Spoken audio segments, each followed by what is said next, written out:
Il y a quelques années, certaines marques n'existaient nulle part ailleurs que sur Instagram. Même pas en pharmacie, même pas en magasin, même pas dans la presse féminine. Juste sur les réseaux sociaux portés par des influenceuses, des stories, des promesses répétées, encore et encore. Ces marques sont nées de l'influence marketing qu'on connaît tous et toutes très très bien aujourd'hui. Mais il y a une question que je me pose et que tu te poses peut-être aussi. Une question un petit peu dérangeante. Est-ce que cet outil n'est pas aussi en train de les tuer? À force de matraquer certains produits, de placements produits répétés, de même briefs, des discours copiés-collés, l'influence marketing est-elle devenue un poison pour certaines marques qui les a pourtant rendues assez célèbre. Dans cette vidéo, on va revenir sur 3 marques dites d'influenceuses, 3 marques qui ont été mises sur le marché et qui ont été connues exclusivement grâce au marketing d'influence, 3 marques qui ont forcément connu un âge d'or, voilà, avec des chiffres d'affaires, on va y venir, avant de s'essouffler parfois un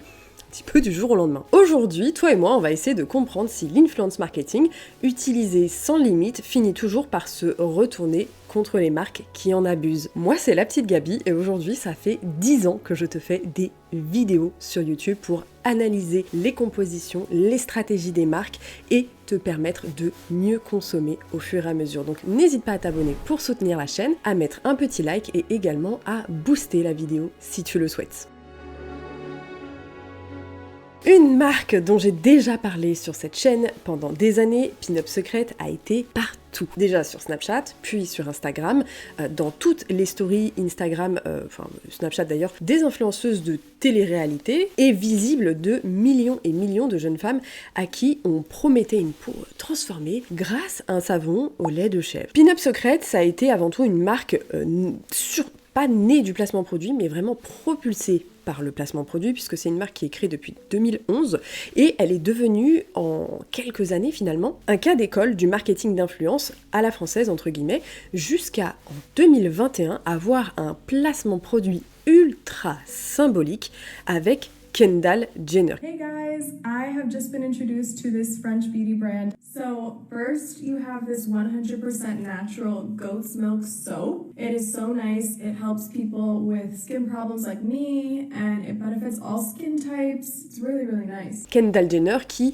a été touchée pendant très longtemps par de l'acné et donc finalement l'incarnation ultime de la validation marketing de Pin-Up Secret, puisque ce serait grâce à Pin-Up Secret que Kendall Jenner n'a plus d'acné. Je sais pas si tu en doutes, dis-moi ça dans les commentaires, perso je suis pas hyper convaincue du truc, mais bon. À ce moment-là, en 2021, Pin-Up Secret semblait absolument intouchable. On voyait les placements produits absolument partout. Mais aujourd'hui, le football, il a changé. Vous pensez ? Et pas seulement que dans le discours. Depuis plusieurs années, la marque ne publie plus du tout ses comptes. Sa holding, qui s'appelle, je crois, BSDC Holding, qui détient une partie, entre autres, de Pin-Up Secret, a été radiée très récemment du registre du commerce en octobre 2025, alors qu'elle affichait un capital social à plus de 10 millions d'euros. Et en fait, quand on regarde les chiffres qui sont disponibles, et surtout la stratégie actuelle de la marque, il y a quelque chose d'un petit peu sous-jacent qui commence à apparaître. Et ça, en se basant uniquement sur l'analyse financière de la marque, la stratégie, les documents que tu peux trouver en public, les chiffres déclarés,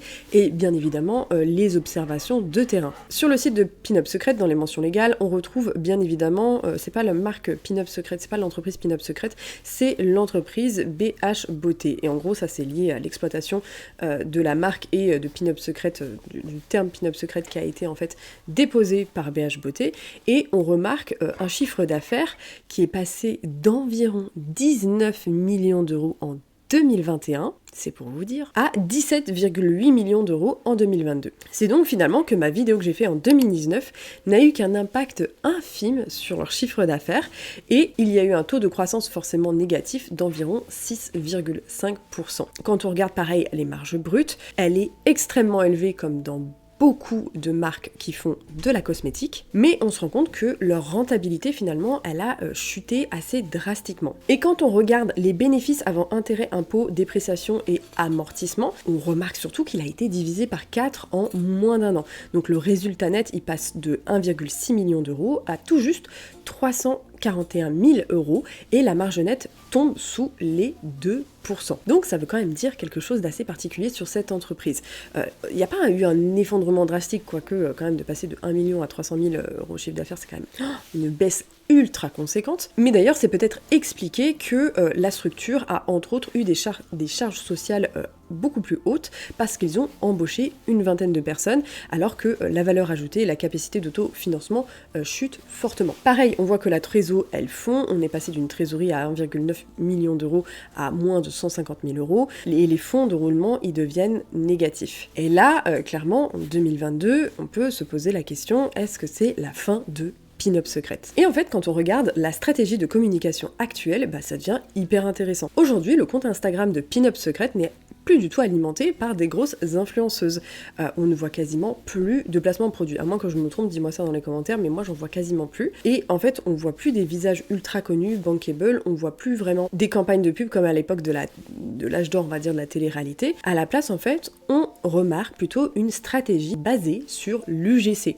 L'UGC, ça s'appelle User Generated Content. Ce sont des personnes qui ne sont pas sur les réseaux, qui vendent en fait tout simplement leur image à des marques en leur créant du contenu pour que la marque puisse l'exploiter pour en faire sa publicité. Mais toi, comme tu vois une nana que tu ne connais pas, c'est pas une influenceuse, etc., tu crois sincèrement que c'est quelqu'un qui a pris sa caméra et qui a dit « Regardez, ce produit il est génial, regardez la peau que ça me fait », alors que non, la marque a payé pour ça, pour l'utiliser comme publicité. Donc ces créatrices, ces petites créatrices, elles sont sûrement rémunérées pour produire un flux constant de vidéos, puisque leur feed Instagram n'est alimenté plus que de ça, et de réels et de tous ces témoignages qui maintiennent en fait une espèce d'illusion d'une marque toujours active, toujours désirée. C'est une stratégie qui est beaucoup moins coûteuse que l'influence marketing, beaucoup plus discrète et surtout moins risquée financièrement, hein, vu l'état des finances, et c'est surtout symptomatique de quelque chose d'un petit peu particulier. En parallèle, on se rend compte que la marque tente aussi de se renouveler par différents produits.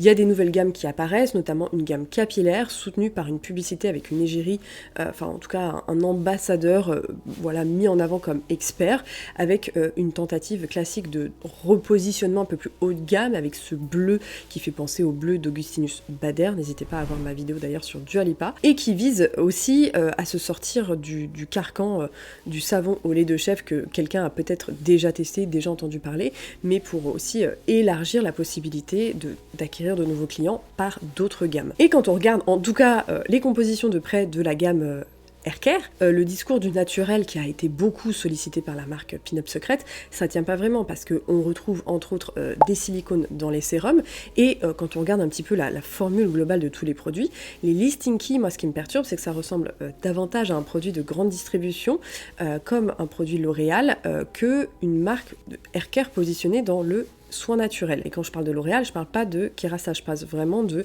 Elseve. On remarque surtout que c'est des formules ultra efficaces pour lisser, enrober, donner une espèce d'illusion de soin, mais sans vraiment proposition ultra différenciante et d'innovation notable. Enfin, les compositions, vous tapez les 3 premiers trucs sur internet, les 3 premiers ingrédients, vous tombez sur des produits L'Oréal. Et donc forcément la question se pose, est-ce que Pin-Up Secret c'est pas devenu une marque qui survit plus qu'une marque qui se développe? Une marque qui entretient son ancienne image de marque à moindre coût, qui exploite en fait l'héritage marketing et la valeur perçue d'il y a des années grâce aux UGC, mais en même temps leur héritage marketing il a tellement été matraqué que ça en devient lassant et en fait la marque je pense qu'elle peine aussi à créer une désirabilité forte, une nouvelle narration dans ce contexte où aujourd'hui les consommateurs sont beaucoup plus informés et beaucoup plus méfiants, mais surtout en quête perpétuelle de nouveautés et ça on en parlera dans une prochaine vidéo donc n'hésite pas à t'abonner. Mais ce qui est intéressant, c'est quand on observe les avis consommateurs sur Trustpilot,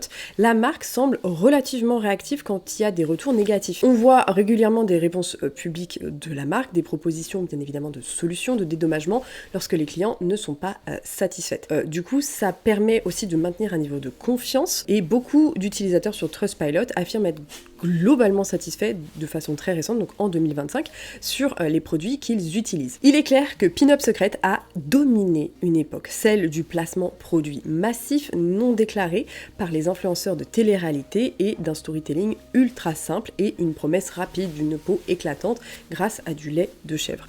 Aujourd'hui, on le sent très bien, le marché a totalement évolué, les consommatrices aussi, et j'ai l'impression que Pin-Up Secret n'arrive pas à faire cette transition. Et la question se pose, est-ce que cette marque construite exclusivement sur l'influence marketing peut survivre quand l'influence, elle, perd de son pouvoir? Et est-ce que l'UGC réussit à remplacer les placements produits de désir fabriqués? La marque suivante, c'est une marque dont on a énormément entendu parler et pareil dont je t'avais déjà parlé en 2019, c'est bien entendu la marque Niki Paris, une des toutes premières marques françaises à avoir utilisé de façon massive l'influence marketing. Très tôt, la marque a compris le potentiel des réseaux sociaux et entre autres, on va comprendre pourquoi dans quelques instants, et a choisi une stratégie ultra simple mais efficace, la saturation du marché. Peu importe que tu sois un homme, une femme, autour de 2018 et 2019, c'était impossible de passer à côté des shampoings et des masques à la boue, à l'argan, tout ça de Niki Paris. Déjà à l'époque, en 2019, mon constat, il était ultra simple. Les formules proposées, quand tu les analysais, n'apportaient en tout cas rien selon moi. Aucune innovation technologique notable.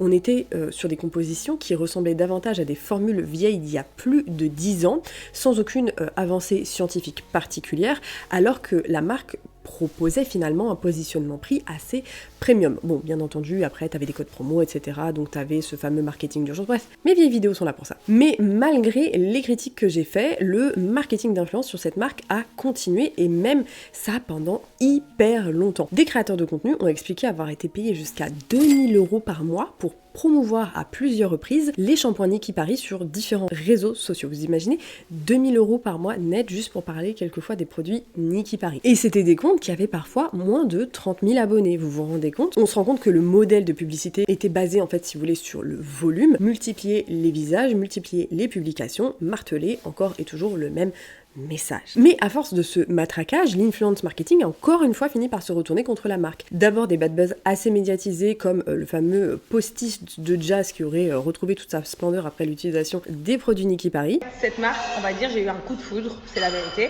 parce que depuis, j'ai l'impression de revivre. Voilà, je vous montre ma queue de cheval. Voilà, ils sont devenus vraiment beaux. Et j'en suis très très fière. Et du coup, visiblement, ça a fait un scandale comme quoi, genre, je faisais une pub, je me foutais de votre gueule. Alors, c'est que je ne me fous pas de votre gueule. Mes cheveux, ils sont réellement là. Je vais essayer de vous les montrer. J'enlève toutes mes barrettes devant vous au moins. Vous voyez? Alors, effectivement, oui, j'avais quelque chose dans les cheveux. Mais j'ai pas percuté parce que j'ai l'habitude de vous montrer mes cheveux tout le temps. Je fais Niki Cosmétique au moins 2 fois par semaine. Je vous montre mes résultats et mes codes promo. Donc en fait, j'ai jamais percuté, vous alliez aller percuter le truc qu'il y avait dans mes cheveux parce que j'ai tourné un clip et que j'ai pas enlevé. Ou encore le fameux balai à chiottes de Capucine Nave qui a durablement entaché l'image de marque de Niki Paris et qui l'ont presque fait basculer dans la caricature. Malgré tout, la marque a continué à faire de nombreuses promotions comme si rien ne pouvait l'arrêter. Jusqu'en septembre 2022, une influenceuse prénommée Cindy prend alors la parole publiquement. Elle explique qu'elle perd énormément de cheveux après l'avoir utilisé dans le cadre d'un contrat rémunéré. Elle affirme en avoir parlé à son agence We Evans qui lui aurait donc conseillé de vider les produits Niki Paris et de remplacer le contenu par ses propres produits à l'intérieur des packaging Niki Paris. Cindy affirme qu'elle contacte alors son agent chez We Evans. Là, je me dis, mais je suis vraiment obligée en fait d'utiliser les produits. Et là, on me sort ouvertement. Ma chérie, si tu veux pas les utiliser, tu fais comme beaucoup le font. Tu mais tes produits à toi dans les packaging. Pratique, visiblement, utilisée par beaucoup d'autres créateur de contenu. Ma foi, assez curieux. À ce moment-là, elle en conclut que les produits ne sont pas safe et décide de rompre de son contrat et également de se raser la tête. Cette prise de parole s'en est suivie d'une énorme polémique. Le média brut s'empare du sujet et publie un reportage qui révèle en fait que la société Niki Paris n'est en réalité directement liée à l'agence We Evans, brouillant en fait totalement la frontière entre une marque de cosmétiques mais également une entreprise qui fait du marketing d'influence et la promotion et la gestion d'influenceurs. Et à partir de là, les plaintes se multiplient. Niki Paris répond sur sa chaîne YouTube d'une interview d'une cosmétologue que j'ai trouvé hyper intéressant à regarder, en fait parce qu'elle explique que ce serait pas possible en fait de perdre autant de cheveux juste en passant sa simple main, juste à cause d'un shampoing, et suggère que les cheveux retrouvés dans les brosses pourraient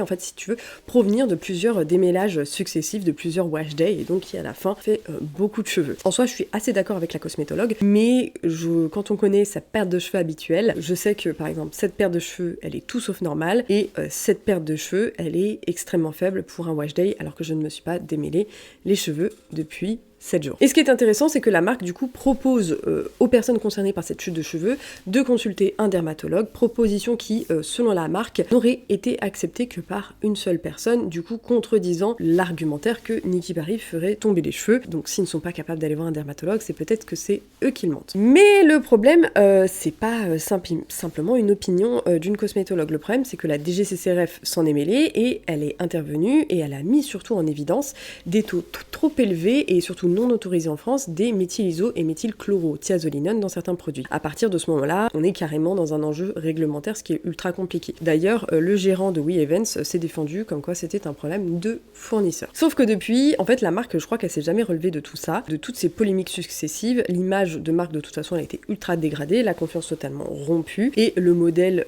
basé exclusivement en fait sur l'influence marketing montre ses limites. Aujourd'hui, d'ailleurs, la société We Events, historiquement donc liée à Nicki Paris, serait en liquidation judiciaire, marquant pour de bon la fin, voilà, l'âge d'or des placements produits finalement. Et donc aujourd'hui, la marque Nicki Paris n'existe absolument plus.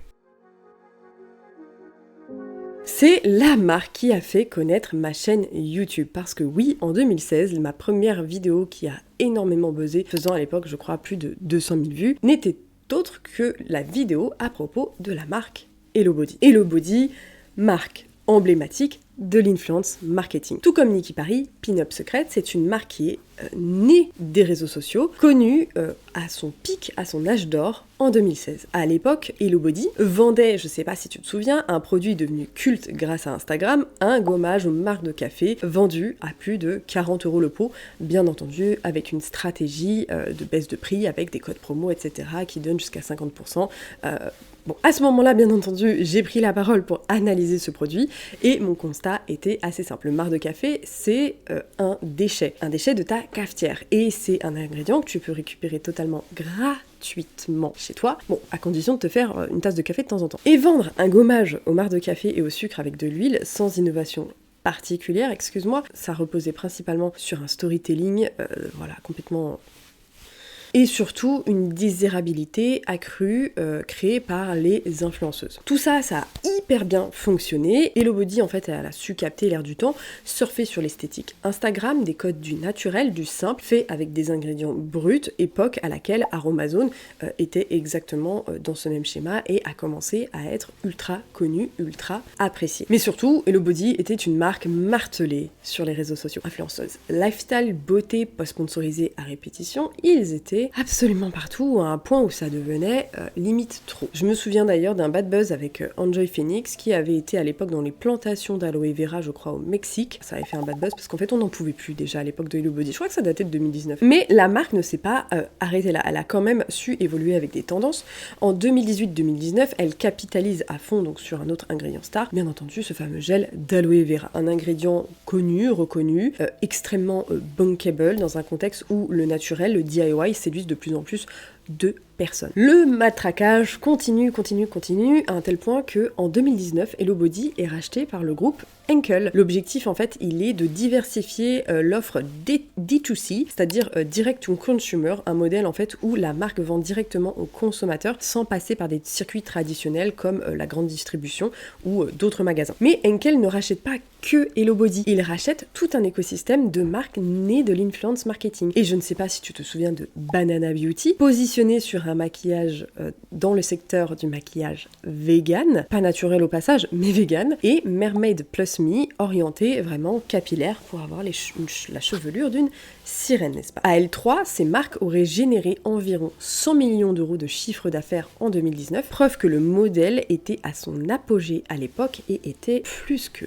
extrêmement rentable. Depuis 2025, quand on regarde aujourd'hui le site de Hello Body, on a vraiment l'impression que ce phénomène s'est totalement essoufflé. La marque, elle est beaucoup moins visible, beaucoup moins présente dans les feeds d'Instagram. Les lancements récents donnent l'impression d'un repositionnement un peu flou, un peu vibe clean girl. Des produits avec des peptides, au même titre que les lip machins de chez Rhode, dont je t'ai fait une vidéo juste ici. Un peu plus axé make-up, avec des huiles pailletées, etc. Sans innovation marquante et vision très claire à mon sens. De son côté, Mermaid Plus Me a mis l'ensemble de ses réseaux sociaux en privé, ce qui est rarement un bon signal pour une marque grand public. Banana Beauty, elle aussi, peine à retrouver un petit peu de qu'elle avait à son lancement. Je n'en entends plus parler. Et tous ces cas, en fait, montrent que, en tout cas le cas Hello Body et consorts, montrent que le modèle basé uniquement sur l'influence marketing peut créer une croissance fulgurante, mais qui a énormément de mal à durer sans innovation produit, sans R&D solide, sans renouvellement profond et surtout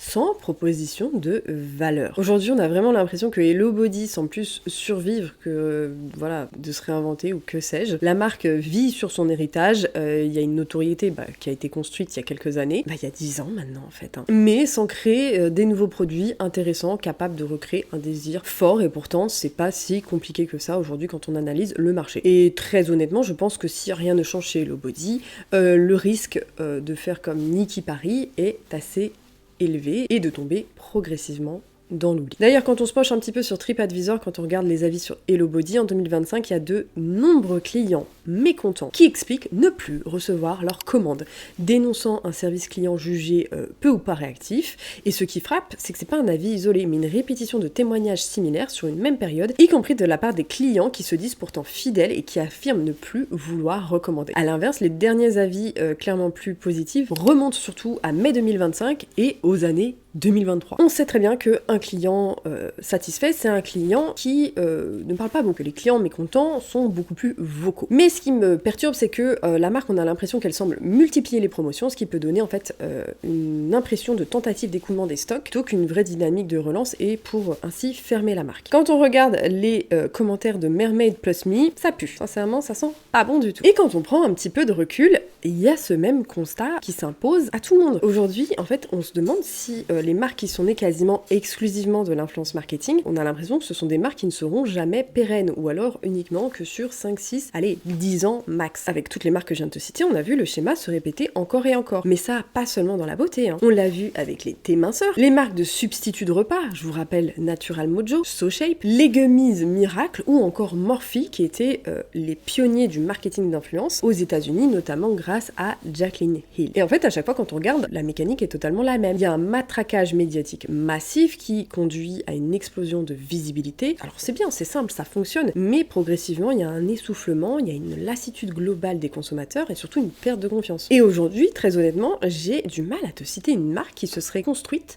uniquement sur l'influence marketing, qui aurait réussi à construire durablement une clientèle sans changer radicalement de modèle. Si t'en connais, dis-moi en commentaire, parce que là, moi, je cherche, et le problème, c'est que j'en vois pas vraiment. Osé Beauté, Autrera Beauty. Et en fait, ce qui est intéressant avec les marques d'influence marketing, c'est que j'ai l'impression qu'on n'est pas dans une logique de marque pérenne, on est dans une logique de cycle, comme de l'ultra fast beauty, calqué finalement sur les codes de l'ultra fast fashion. Des produits lancés vite, promus de façon très forte, très puissante, consommés très rapidement, mis en avant et qui attisent la curiosité, notamment grâce au marketing de la nouveauté, et une marque qui s'essouffle et dont on se débarrasse comme ça. Et donc forcément, on voit l'influence marketing comme un accélérateur, mais pas réellement comme une colonne vertébrale, puisque pour parler de Les Secrets de Loli régulièrement, Les Secrets de Loli, qui a été créé en 2009 et qui s'est seulement lancé dans l'influence marketing en 2019, donc 10 ans après, clairement ça a été un accélérateur incroyable de croissance, mais aujourd'hui, Les Secrets de Loli peut se permettre de ne plus rémunérer des influenceuses pour faire vendre leurs produits. Les Secrets de Loli n'a plus besoin de la petite Gabi et consorts pour vendre leurs produits. Ils se vendent partout, tout le temps. Et maintenant, la question que je te pose, c'est est-ce que tu veux encore des marques qui cherchent à capter une attention pendant quelques mois, ou une marque capable de durer 10-20 ans sans avoir à nous bassiner de story toutes les 5 minutes. C'était la petite Gabi, j'espère que tu as apprécié cette vidéo. N'hésite pas à t'abonner, liker et booster celle-ci